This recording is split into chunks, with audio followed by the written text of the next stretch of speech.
Let's be real, when it comes to open world games, the same few names always hog the spotlight. GTA, Skyrim, Red Dead Redemption, yeah, they're great, but there's so many hidden gems out there that most people completely miss. This list is all about those underrated bangers, the games with massive worlds, killer stories, and insane freedom that somehow flew under the radar. If you're tired of the usual AAA giants and want to explore something fresh, you're in for a treat. The Driver, San Francisco. Driver. San Francisco is one of the most underrated open world games out there, and it's honestly a crime how many people missed it. You play as John Tanner, a cop in a coma, who somehow gains the ability to body hop into any driver on the road. Yeah, it sounds dumb, but trust me, it freaking works. You'll be mid-chase, swap into a garbage truck to block off some cops, then jump into a sports car across the street to make your getaway. It's chaotic, stupid fun, and weirdly brilliant. The driving feels smooth as hell too. The cars have just the right amount of weight and speed, so you can pull off insane drifts without it feeling too arcadey. The chase sequences are easily some of the best in any open world game. You're flying over hills, smashing through fences, and barely dodging oncoming traffic, all while shifting into random cars just for the hell of it. It's the kind of game where you'll replay missions just to try out different stunts because it's that fun. And the world is amazing. San Francisco looks gorgeous with its steep hills, winding roads, and open highways. The city is packed with side missions, street races, and random challenges, but the real fun is just messing around. You'll spend hours swapping between cars, pulling off stunts, and causing absolute chaos. The story's surprisingly solid too. It's got this trippy, dreamlike vibe since it all takes place in Tanner's coma, which gives the game a weird, surreal edge. The characters are nothing special, but the whole thing has this cool action movie feel, and it doesn't take itself too seriously. Plus, the 70s style soundtrack absolutely slaps. It makes every chase feel like a scene straight out of a car chase movie.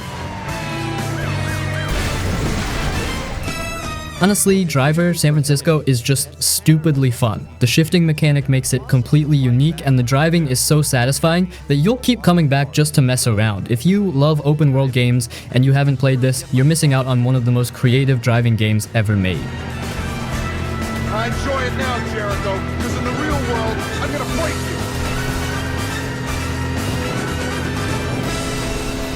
you. Kingdoms of Amalur Reckoning.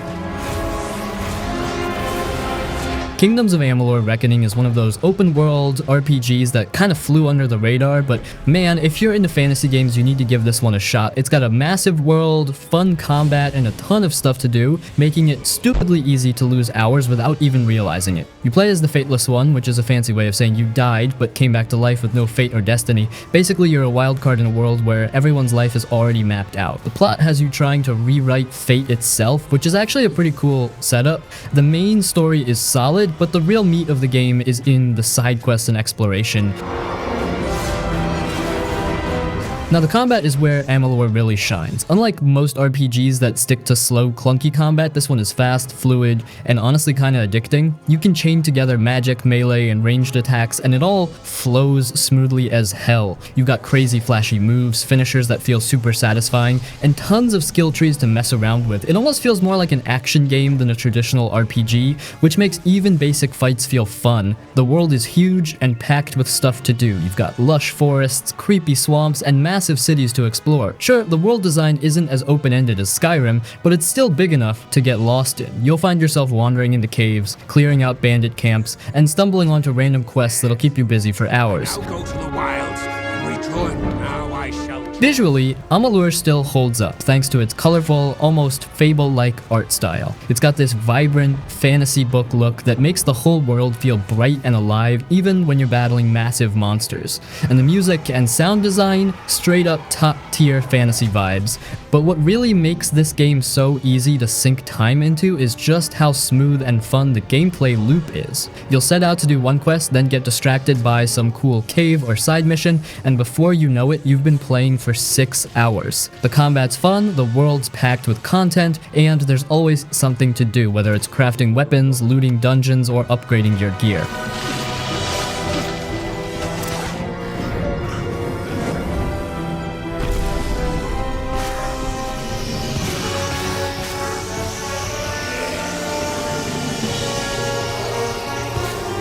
The Sleeping Dogs.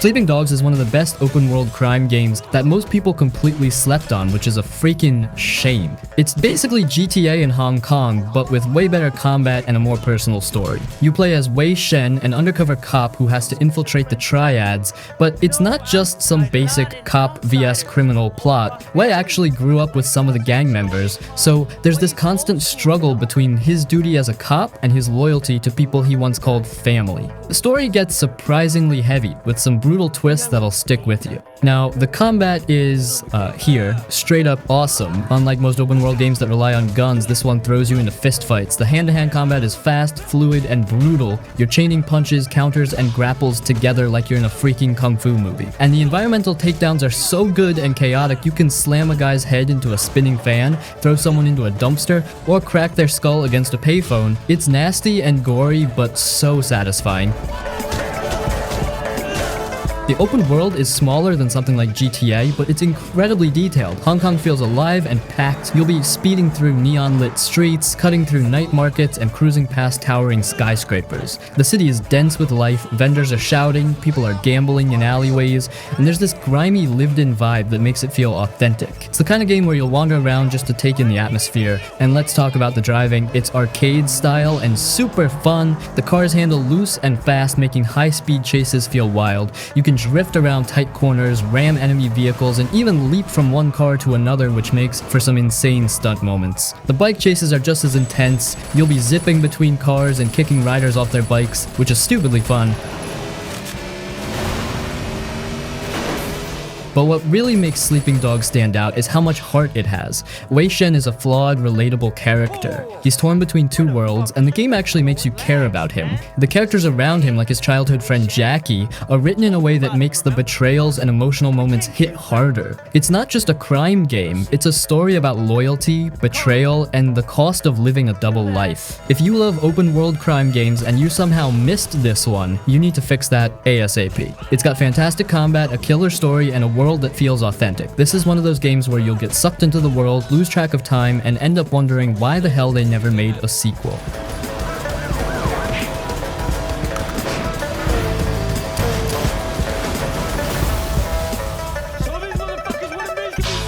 Mad Max. Mad Max is one of the most slept-on open-world games out there. Seriously, if you love games with gritty worlds, brutal combat, and badass vehicles, you're missing out if you haven't played this one. It's set in the Mad Max universe, which basically means desert wastelands, violent warlords, and total chaos. You play as Max, just a broken dude trying to survive in a world gone to hell. The story is simple but effective. Max gets ambushed by Scrotus, a warlord with a face only a mother could punch, and has to rebuild his car, the magnum opus, to take him down. But it's not just about revenge. The whole game is about surviving the wasteland, which is honestly half the fun. Now, the car combat is where this game really shines. You're tearing across the desert, ramming into enemy vehicles, and blowing them up with harpoons and flamethrowers. And bro, it never gets old. You can hook enemy cars with a harpoon and yank the driver out, or rip their tires off and watch them spin out of control. You'll plow through convoys, take out massive war rigs, and leave flaming wreckage in your wake. It's pure chaos in the best way possible.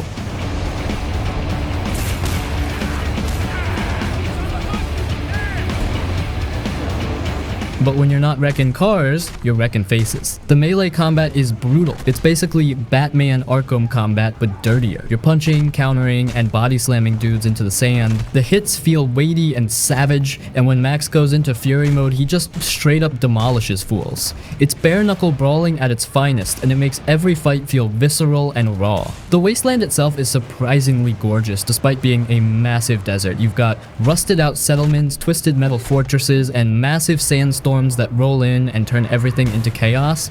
The storms are honestly insane. They'll blind you with sand, hurl chunks of debris at your car, and make you feel like you're about to get torn apart. And when the sun sets, the game goes from dusty orange to deep eerie blue, making the whole world feel strangely beautiful.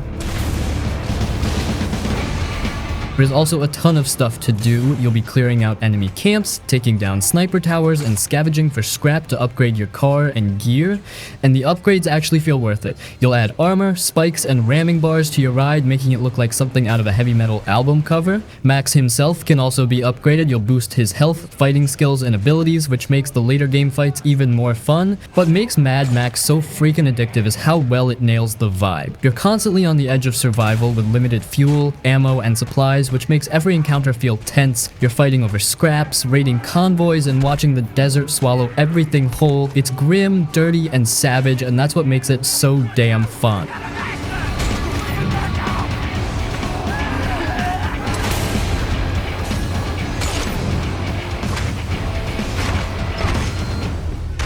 Just Cause 3. If you just want to blow stuff up for hours without overthinking, this is your game. You play as Rico Rodriguez, a guy with zero regard for the laws of physics and an endless supply of explosives. Your goal? Take down a dictator named Di Ravello, who's turned the fictional island of Medici into his personal playground. But let's be real, you're not here for the story, you're here to blow up military bases, ride jets into gas stations, and grapple onto helicopters mid-flight. The grappling hook is what makes this game so damn fun. You can hook onto anything, cars, helicopters, fuel tanks, and launch yourself through the air like a freaking superhero, but the real magic is the tether. You can attach two objects together and watch the chaos unfold. Want to tie a jeep to a statue and watch it yank the whole thing down? Go for it! Or maybe hook a gas tank to a helicopter, shoot the tank, and watch it launch into the sky like a rocket. The physics are absolutely ridiculous, and that's why it rules. And then you've got the wingsuit, which is honestly one of the best traversal mechanics ever. You'll be soaring across mountains, diving over beaches, and skimming the tops of trees. When you combine the wingsuit with the grapple, you're basically Spider-Man with explosives. It's so fluid and fun that you'll end up ignoring vehicles half the time just because grappling and gliding is way faster. But don't worry, the vehicles still slap. You've got sports cars, tanks, boats, and fighter jets all just lying around. And since there are no rules, you can just grab a jet, crash it into a base, and wingsuit away like nothing happened. The game rewards you for being reckless, and it never gets old. And the world itself is stunning. Medici is massive, with beautiful beaches, mountain ranges, and Mediterranean towns. You'll be flying over turquoise waters one minute, then paragliding through rocky canyons the next. The visuals still hold up, and the explosions make it even prettier. But what makes Just Cause 3 so damn addictive is how it lets you mess around. The game doesn't care if you ignore the story for 10 hours just to launch cows into the ocean with your grappling hook. You can blow up bridges just because it looks cool, or tether enemy soldiers to helicopters and watch them fly away screaming. It's pure dumb fun, and that's exactly why it rocks.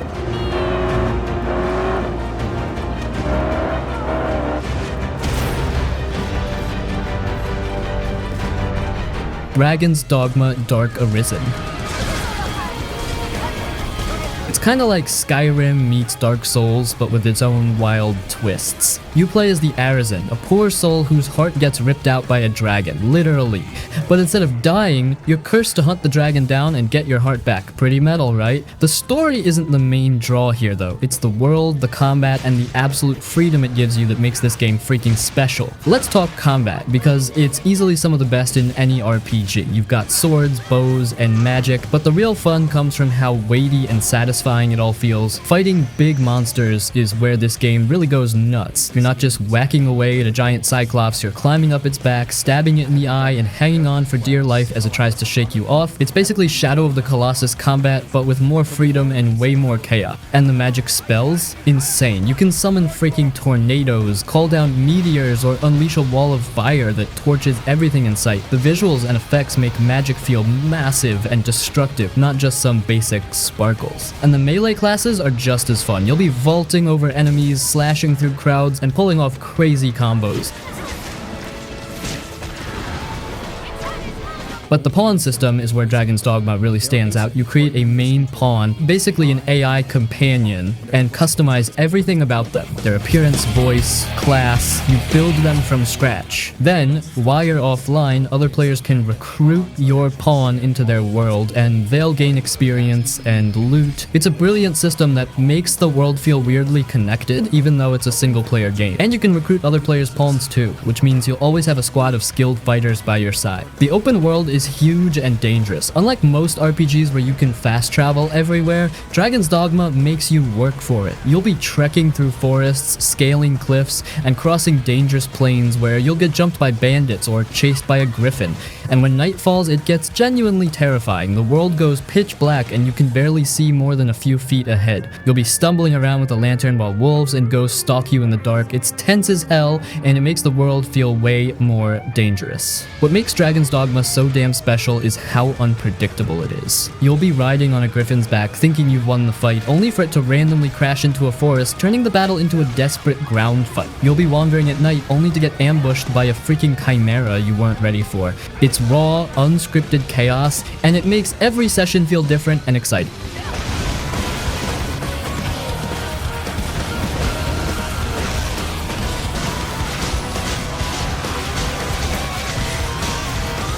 The Sunset Overdrive.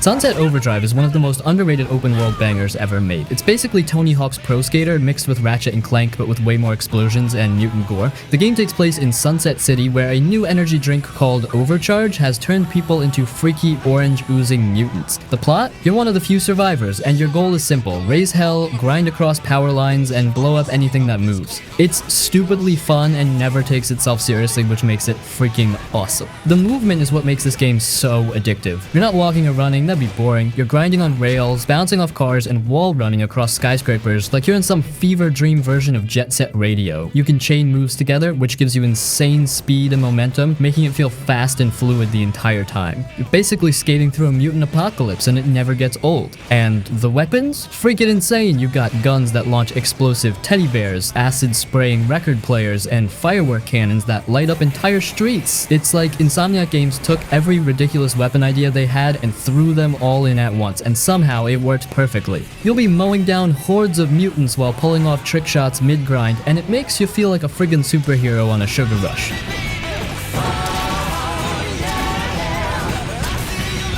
The enemies are just as wild. You've got mutants that explode into orange goo, massive bosses that hurl debris, and psychotic human factions trying to take you down. And the game throws them at you in waves, forcing you to stay on the move. If you slow down, you're done for. But the faster you go, the more stylish and chaotic the combat gets. The world itself is bright, colorful, and ridiculous. It's like someone spilled a giant bag of Skittles on a post-apocalypse. There are graffiti-covered skyscrapers, neon-lit factories, and over-the-top set pieces everywhere. You'll be grinding through roller coaster tracks, bouncing off inflatable billboards, and skating across power lines while the world explodes around you. It's pure colorful mayhem. And the humor is on point. The game is constantly poking fun at gaming tropes and breaking the fourth wall. The characters make fun of side quests, joke about fetch missions, and roast game cliches in a way that actually feels funny instead of forced. It's self-aware without being obnoxious, which makes it feel genuinely fresh. What makes Sunset Overdrive so freaking good is how it doesn't give a crap about realism. You're flying through the air, doing backflips, and blowing up mutant hordes with fireworks, and the game just wants you to have fun. There's no overly serious story, no boring downtime, just pure, fast-paced chaos.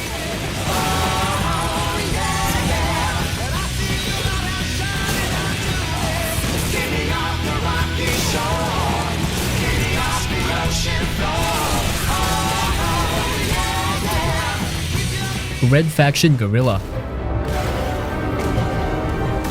You play as Alec Mason, a regular dude who just wants to mine rocks on Mars, but somehow ends up leading a full-blown rebellion against the Earth Defense Force, EDF. Sounds serious, right? Nah, this game is all about blowing stuff up, and man, it does that perfectly. The destruction physics here are insane, even by today's standards. Every building, tower, and bridge is fully destructible, and it all collapses in real time. You're not just shooting at walls and watching them chip away. You can take out support beams, plant explosives, and watch entire buildings crumble in the most realistic, satisfying way possible. There's nothing better than rigging a massive tower with remote charges, detonating it from a distance, and seeing it slowly tip over and smash into the ground. It's pure chaos, and it freaking rules. Again, weapons are wild as well. You've got remote charges that stick to anything, rocket launchers, and the nano rifle, which dissolves enemies and objects into dust. The destruction gets crazier the longer you play. At some point, you'll unlock mechs that let you smash through entire bases like you're in a Godzilla movie.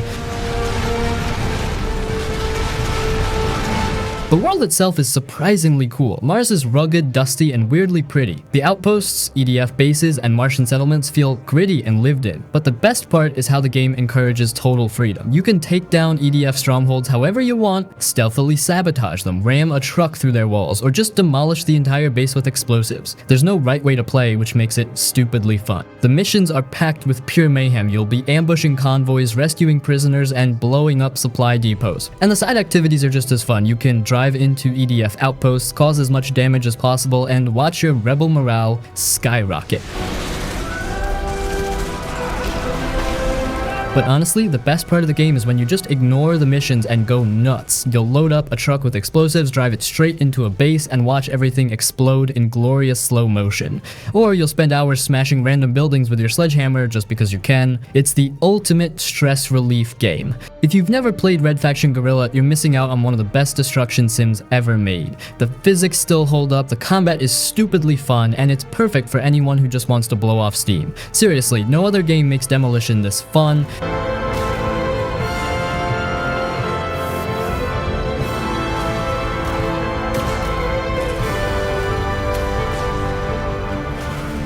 The Saboteur. The Saboteur is one of those hidden gems that barely anyone talks about, but damn, it deserves more love. It's an open-world game set in Nazi-occupied Paris during World War II, but instead of playing as some serious, square-jawed soldier, you're Sean Devlin, a rough, whiskey-drinking Irishman with a personal grudge against the Nazis. And let me tell you, Sean doesn't hold back. The game's big hook is its black and white aesthetic. When the Nazis control a district, it's drained of color, making it look dreary and lifeless, but as you liberate areas by blowing up enemy outposts, sabotaging vehicles, and taking out Nazi commanders, the world bursts back into color. It's not just a gimmick, it feels incredibly rewarding. You'll wipe out an entire Nazi stronghold and suddenly the streets are filled with color, music, and life again. It's like you're breathing life back into the city and it never gets old. The open world itself is surprisingly cool. You've got Paris, its countryside, and German-occupied industrial zones to explore. The streets are packed with Nazi patrols, making it feel tense and dangerous, but the fun part is that you can climb buildings like you're in Assassin's Creed, which lets you sneak around, set traps, or just get a better view before you rain down chaos. And the missions? They're a blast. You'll be blowing up bridges, sabotaging fuel depots, and assassinating high-ranking officers. The game constantly pushes you to be creative. You can go in guns blazing, sure, but it's way more fun to sneak in, plant explosives, and slip out while the entire base explodes behind you. It makes you feel like a badass resistance fighter, not just some random open-world thug.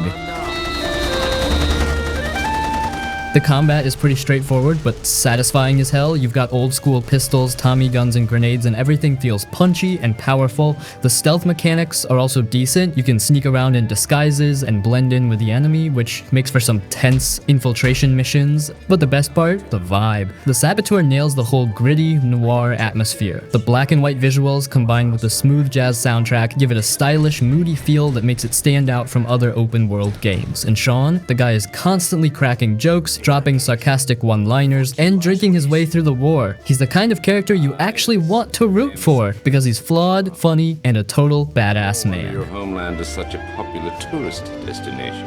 I don't get back much. Well, what are you then? Scotland Yard? We are a dagger at the enemy's throat. The time has come to start cutting. Last time I checked, your lot was losing this war. Is that what you want, Mr. Devlin? Immortals Fenyx Rising. It's basically Assassin's Creed meets Breath of the Wild, but with Greek mythology and a lot more humor. You play as Fenyx, a mortal warrior who gets caught up in a battle between the gods and Typhon, the big bad titan trying to wipe out all of Olympus. But unlike most Greek mythology games that take themselves super seriously, Immortals is surprisingly funny. The narration is handled by Zeus and Prometheus, and they're constantly cracking jokes and roasting each other. It gives the whole game a lighthearted, goofy tone, which actually makes it way more fun. The world itself is gorgeous. It's a bright, colorful version of ancient Greece, split into regions inspired by different gods. You've got Aphrodite's golden fields, Ares' war-torn wastelands, and Athena's majestic forest. It's not ultra-realistic, but that cartoony art style makes it feel more playful and timeless.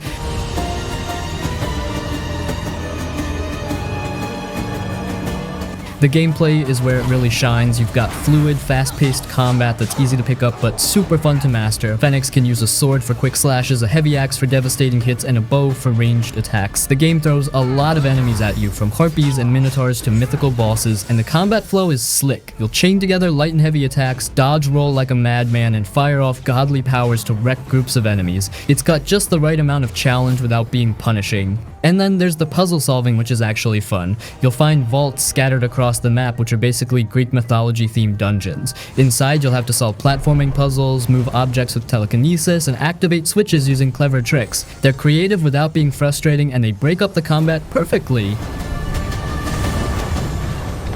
The exploration is super rewarding. You'll glide across the map, climb mountains, and discover hidden challenges. It's got that Breath of the Wild freedom where you can see a cool spot in the distance and just go there, and along the way you'll find chests with new gear, hidden secrets, and mythical creatures to fight. Oh, and the customization is surprisingly deep. You'll find armor sets, helmets, and weapons with different stats and abilities. You can upgrade your gear, tweak your abilities, and make Fenyx feel like your own unique character.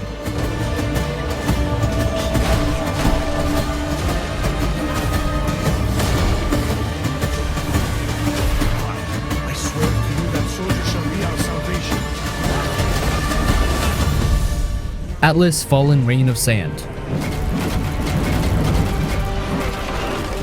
Atlas Fallen is one of those AA open world games that kind of came and went without much buzz, but it's way better than you'd expect. It's a fantasy action RPG with fast-paced combat, huge bosses, and a massive desert world to explore. And the best part? You get to ride across the sands like some kind of magic-powered surfer, which makes just moving around feel awesome. You play as the Unnamed, a warrior who finds a powerful gauntlet that lets you manipulate sand and wield insane powers. The whole world is ruled by a cruel god called Thelos, and your job is to rise up, fight back, and bring freedom to the people. Yeah, the story is pretty basic, but the fun is all in the gameplay. First off, the combat is slick as hell. It's fast, fluid, and surprisingly creative. You're not just slashing with swords or shooting with bows. You're morphing weapons out of sand mid-fight. One second you're swinging a massive hammer, and the next it shifts into a pair of dual blades, letting you tear through enemies with flashy combos. You can also parry, dodge, and chain together insane aerial attacks, which makes fights feel super dynamic. And the momentum system is a game changer. The more aggressive you play, the stronger your attacks become, turning you into a freaking powerhouse. The world itself is massive and beautiful, even though it's mostly desert themed. You'll glide over the sand dunes at high speeds using your sand surfing powers to catch air, zip through canyons, and pull off wild stunts. It's stupidly fun, and it makes exploring feel fast and fluid. The map is packed with enemy camps, hidden chests, and puzzles that unlock new abilities. And the boss fights, freaking massive. You'll face off against huge corrupted beasts called wraiths. These guys are towering, multi-phase monsters that will wreck you if you're not careful. You'll be dodging massive ground slams, surfing around them, and chipping away at weak points in these cinematic, high-speed battles. It gives the game a Monster Hunter vibe, but way more fast-paced. There's also plenty of customization. You can upgrade your gauntlet, unlock new powers, and equip essence stones that tweak your abilities, so you can build your character around speed, power, or defense depending on how you like to play. But the real star of Atlas Fallen is just how fun it feels to move. The sand surfing mechanic makes even basic exploration feel cool, and the combat is stylish and satisfying. It's one of those games where you'll get lost just goofing around, pulling off crazy mid-air combos and surfing across dunes, completely forgetting about the main quest. Why are so many willing to die for Thelos?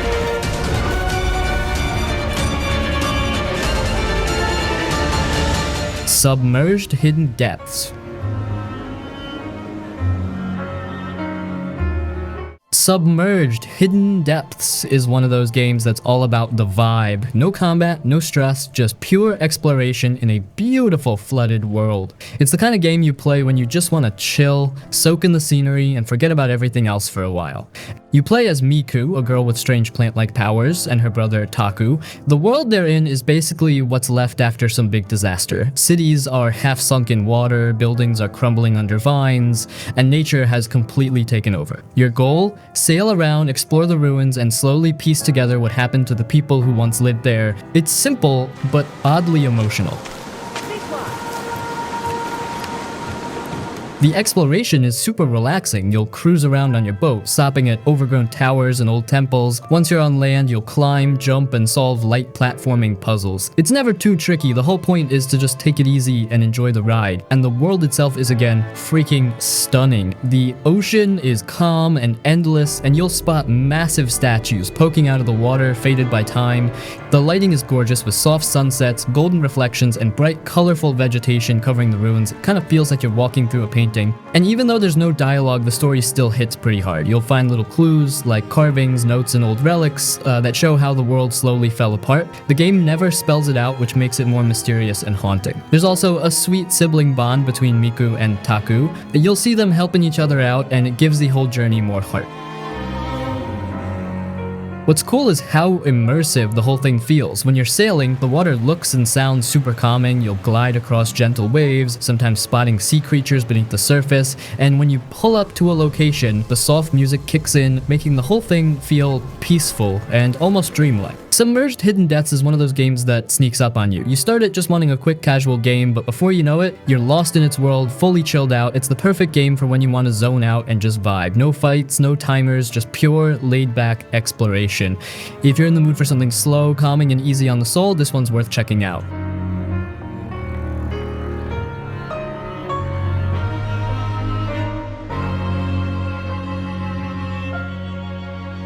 Arisen 2 Dark Waters. Arisen 2 Dark Waters is one of those janky, rough around the edges games that still somehow pulls you in and refuses to let go. It's a pirate-themed open-world RPG with clunky combat, questionable animations, and more bugs than a swamp, but man, it's freaking charming as hell. If you're into games like Gothic or Two Worlds, you'll feel right at home here. You play as a nameless hero, which is honestly pretty fitting for a game this scrappy. After the world gets wrecked by titans, the seas are basically overrun with monsters, so you join a ragtag group of pirates to hunt for ancient artifacts that might be able to save the world. But honestly, the main story is kinda just there. The real fun is in the pirate nonsense, drinking rum, dueling shady characters, and getting into all kinds of ridiculous trouble. The open world is surprisingly fun to explore. You'll visit tropical islands, shady pirate towns, and cursed temples, all while looking for treasure and causing mayhem. The locations feel grimy and lived in, with crumbling shacks, muddy streets, and seedy taverns where you can gamble or pick fights. It's got that gritty, old-school RPG charm where nothing feels polished, but it's weirdly immersive. Now, let's talk about the combat, which is, well, kinda janky. You'll swing swords, shoot flintlock pistols, and even train a pet monkey to steal from enemies. But the fights are clunky as hell. The animations are stiff, and the hit detection feels like you're fighting underwater. Yet, somehow, it still kinda works. The game leans into the chaos, letting you fight dirty by throwing sand in people's faces, kicking them, or using voodoo magic to mess with their heads. It's sloppy but oddly fun, especially when you start mixing guns and magic into the brawls. The pirate setting is what really makes the game shine. You'll guzzle rum to heal, duel other pirates, and talk your way out of situations with some rough, roguish charm. The dialogue is packed with crude humor and gruff pirate banter, making it feel more genuine than most clean-cut fantasy RPGs. And the voice acting, it's awkward in the best way. Kinda clumsy, but weirdly endearing, like the game knows it's a bit of a mess and just rolls with it. Learn to talk from listening to pirates. Fuck yes! And yeah, it's buggy as hell. You'll clip through the environment, get stuck on rocks, and watch NPCs spaz out randomly, but that's part of the charm. It feels like one of those early 2000s games where the jankiness kinda makes it better. Arisen 2 Dark Waters is not a perfect game. Far from it. It's clunky, messy, and full of flaws, but that's also why it's so fun. If you can get past the jank, you'll find a scrappy pirate RPG with surprisingly good exploration, a cool voodoo magic system, and some genuinely fun pirate shenanigans. It's the kind of game where you'll start off rolling your eyes at how rough it is, but by the end, you'll be completely hooked.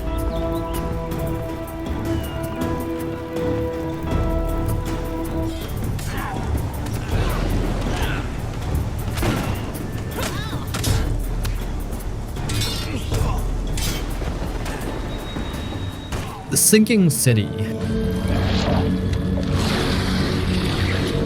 The Sinking City is one of those slow burn, atmospheric, open world games that sucks you in with its creepy vibe and keeps you guessing the whole way through. It's a Lovecraftian detective story, which means you're in for a lot of weirdness, some trippy mind-bending moments, and plenty of unsettling encounters with stuff that shouldn't exist. You play as Charles Reed, a private detective who shows up in Oakmont, a city that's literally drowning under a supernatural flood. The place is falling apart, streets are flooded, buildings are crumbling, and the people are losing their minds.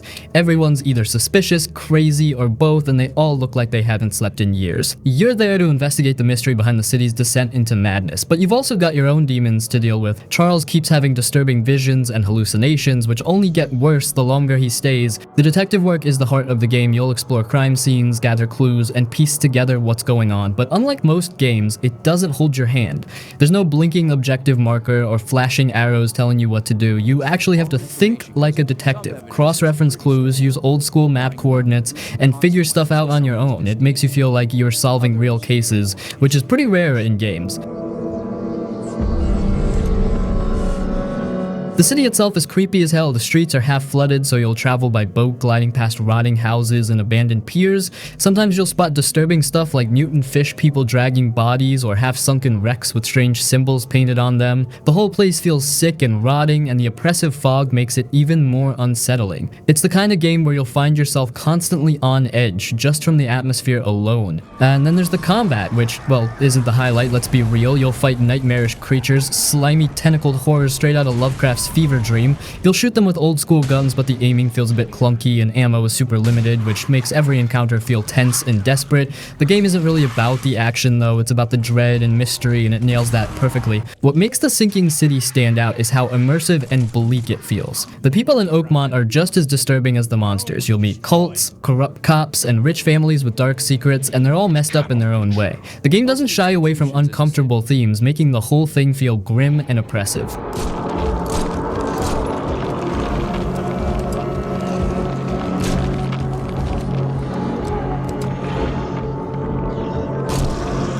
Days Gone. We don't have hope for a better life. Alright, at this point, Days Gone has, well, it's aged like a friggin' beast. It's a post-apocalyptic, open-world game where you're just a guy, his bike, and a whole lot of zombies. But what makes it stand out is how personal and grounded it feels. It's not about saving the world, it's about surviving it. You play as Deacon St. John, a gruff, no-nonsense biker who's barely holding it together. The world's gone to hell, and he's still clinging to the hope that his wife, Sarah, might still be alive. But don't expect some cheesy, over-the-top action hero. Deacon's just a broken dude trying to keep going, and that gives the whole game this raw, human feel that a lot of post-apocalyptic stories miss. The open world is straight up gorgeous. You're out in the Oregon wilderness with forests, mountain roads, foggy marshes, and abandoned towns falling apart. But it's not just for show. The weather actually matters. Rain messes with your visibility, mud slows you down, and freakers are more aggressive at night, making every ride feel unpredictable.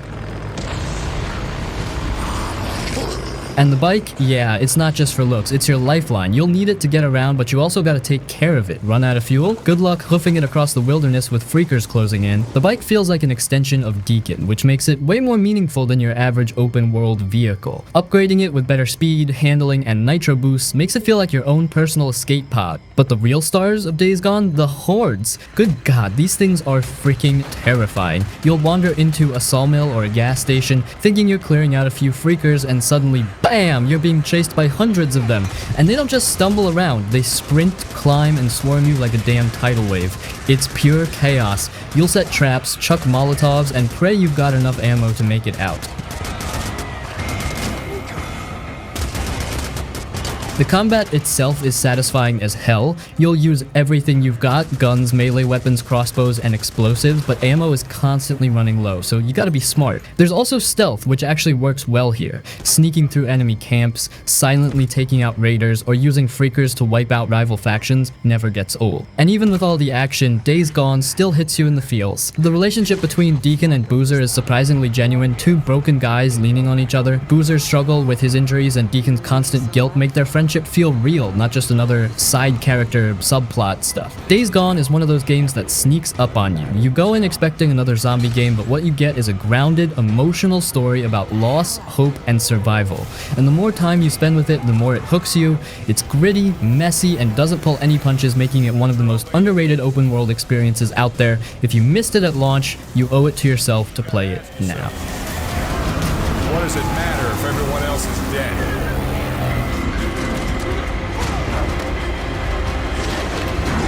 Rage 2. Rage 2 is the definition of a dumb, fun time, and I mean that in the best possible way. It's not trying to blow your mind with deep storytelling or emotional moments. Nah, this game just wants you to go nuts, blow stuff up, and have a damn blast doing it. It's basically Mad Max on bath salts with bright neon colors, insane weapons, and open-world chaos that never takes itself too seriously. You play as Walker, a no-nonsense badass living in a post-apocalyptic wasteland. The story? It's there, technically. You're fighting against some evil authority that's trying to control the world, but once again, I know, and let's be real, nobody's here for the plot in these games, you're here for the carnage. The game throws you into a massive open world filled with roving bandits, mutant freaks, and oppressive military goons, and it gives you every tool you need to make them all regret existing. And man, the combat, holy crap. It's fast, brutal, and just pure mayhem. You've got over-the-top guns, but the real fun comes from the abilities. You'll slam into the ground, sending enemies flying like ragdolls. You'll dash around at super speed, crushing skulls before they even see you, and you've got this psychic push move that lets you yeet people off cliffs or into exploding barrels. It's stupidly satisfying. The whole thing feels like Doom mixed with Just Cause, and it never stops being fun. The open world itself is big and colorful, but it's also kinda empty. You'll ride around in Mad Max style vehicles, but there's not a ton of depth to the exploration. It's mostly just cool places to fight in. You'll find bandit camps, mutant nests, and random chaos waiting to happen, but the world's main purpose is to give you more stuff to destroy. And honestly, that's all it needs to be. Oh, and the vehicles? Freaking wild. You'll be driving around in tanks, monster trucks, and hovercrafts, all armed to the teeth. The car combat is actually pretty solid, with boosts, mounted guns, and over-the-top explosions. It's not super deep, but it's fun as hell to ram bandit vehicles off the road and watch them go up in flames. Visually, Rage 2 is weirdly beautiful. The wasteland isn't just brown and dusty, it's got vibrant pinks, purples, and oranges splashed everywhere, making it feel surreal and trippy. It's like the Mad Max apocalypse got a cyberpunk paint job, and it weirdly works. But if you're looking for a deep open world experience or meaningful progression, Rage 2 probably ain't it. The side content is pretty repetitive and the world doesn't have much personality outside of the combat, but honestly, who cares? You're here to wreck everything in sight, and in that department, Rage 2 absolutely delivers. It's stupid, loud, and messy as hell, but that's what makes it so fun. Sometimes you just want to shut your brain off and go wild, and Rage 2 nails that perfectly. If you're in the mood for pure chaos, this game won't let you down.